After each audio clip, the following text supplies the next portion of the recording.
Delimitation தொகுதி குறைப்பு நாடாளுமன்றத்தில் தென்னிந்திய மாநிலங்களுக்கான பிரதிநிதித்துவம் மறுக்கப்படுகிறதா? பிரதிநிதித்துவம் எங்கே? வட இந்திய மாநிலங்களுக்கான பிரதிநிதித்துவம் அங்கே அதிகமாக இருக்கிறதா அப்படின்றதுதான்.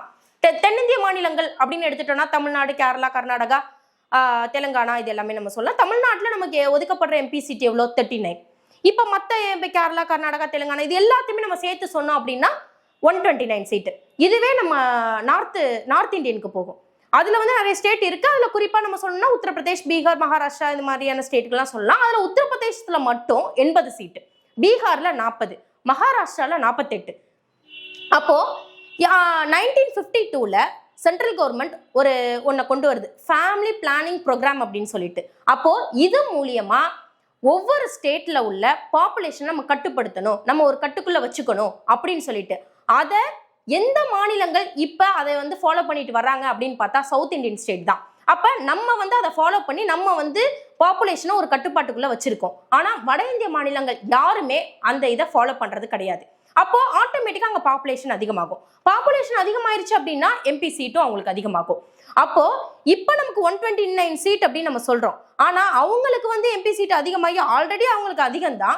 அப்ப இது எல்லாமே பாக்குறப்ப நம்மளோட கம்பேர் பண்றப்ப அவங்களுக்கு டபுள் ஆகும். அப்போ இன்னைக்கு ஒன்னு நினைக்கிறோம், உன்னை வந்து சட்டமா கொண்டு வரணும் அப்படின்னு நினைக்கிறோம். உதாரணத்துக்கு மும்மொழி கொள்கை, இந்தி திணிப்பு, ஒரே நாடு ஒரே தேர்தல், இது போன்ற விஷயங்களை சட்டமா கொண்டு வரணும் நம்ம நினைக்கிறோம் அப்படின்னா இன்னைக்கு ஒரு பில்ல நம்ம 2 ஹவுஸ்க்கு பாஸ் பண்ணி ராஜ்யசபா, லோக்சபாக்கு நம்ம பாஸ் பண்ணி போகும். அதுல மெஜாரிட்டி ஓட்டு கவுண்ட் பண்ணி எது மெஜாரிட்டி இருக்கோ அதை வச்சு அதை வந்து ஒரு ஆக்டா நம்ம கொண்டு வருவாங்க. அப்போ அதை வந்து சட்டமாக்கப்படும். அப்போ நமக்கு நாடாளுமன்றத்திலே நமக்கான எம்பி சீட்டு கம்மி, நமக்கான பிரதிநிதித்துவம் கம்மி, எல்லாமே வந்து நமக்கு குறைவா இருக்கும் பட்சத்துல அப்போ வட மாநிலங்கள் எதை வந்து நினைச்சாலும் அவங்க சட்டமா கொண்டு வந்துடலாமா? அப்போ வட மாநிலங்கள் வந்து ஆட்சி செய்யக்கூடியது யாரு அப்படின்னு உங்களுக்கு நல்லாவே தெரியும். அப்போ அவங்க ஒண்ணு நினைச்சா அதை வந்து சட்டமா கொண்டு வந்துடலாமா? அப்போ இங்க தெற்கு தேய்கிறது வடக்கு வாழ்கிறது அப்படின்னு வச்சுக்கலாமா? தென்னிந்திய மாநிலங்களுக்கான பிரதிநிதித்துவம் நாடாளுமன்றத்தில் எங்கே?